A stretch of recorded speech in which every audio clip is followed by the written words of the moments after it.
Ketika kita mengalami batuk, seringkali muncul yang namanya dahak. Cairan kental yang kadang berwarna bening, kekuningan, kehijauan, bahkan ada yang disertai dengan darah. Dari manakah sebenarnya asalnya dahak itu? Apakah perlu dikeluarkan? Apakah dia menyebabkan sesak nafas? Yuk kita bahas selengkapnya di video ini. Hai, saya Dr. Bimo. Di channel ini saya banyak membahas berbagai informasi kesehatan dan juga konten menarik lainnya yang pastinya bermanfaat buat kamu. So, jangan lupa like dulu video ini, subscribe, dan juga klik tombol loncengnya. Terima kasih.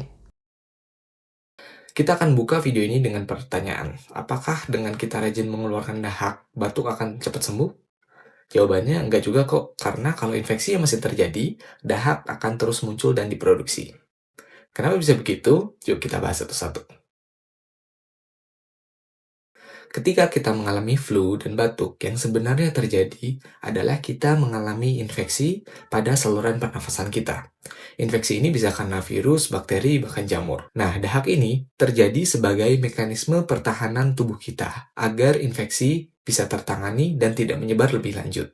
Pada dasarnya, di sepanjang saluran nafas kita terdapat lendir atau mukus, namun memang tidak banyak, sehingga kita tidak menyadarinya. Ketika terjadi suatu infeksi, banyak kuman yang masuk, maka produksinya akan ditingkatkan. Tujuannya adalah untuk menangkap dan menjebak kuman-kuman yang masuk agar tidak masuk ke saluran nafas yang lebih dalam. Selain produksi yang meningkat, sel darah putih atau sel imun dari tubuh kita juga ikut keluar. Dia akan menangkap dan membunuh kuman-kuman yang terjebak tadi.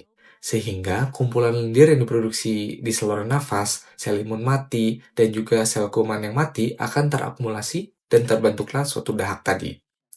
Nah, akumulasi dahak akan merangsang refleks batuk untuk bisa dikeluarkan dan tidak menumpuk di saluran pernafasan atau di paru. Karena bila terakumulasi terlalu banyak, dia bisa berpotensi menyebabkan sesak nafas. Berarti harus dikeluarkan dong.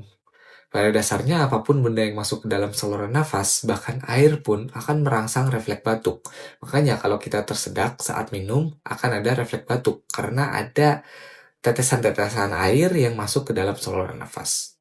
Jadi pada saat ada dahak pun akan merangsang suatu batuk. Nah, jadi perlu nggak nih?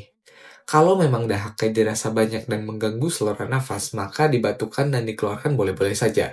Karena memang pada dasarnya dahak ini dibentuk oleh tubuh untuk menjebak, membunuh kuman, dan juga mengeluarkannya dari saluran nafas kita. Hanya saja perlu diperhatikan di mana batuknya, di mana membungkuk dahaknya, jangan sampai mengganggu dan merugikan orang lain, karena ini merupakan cairan tubuh yang infeksius.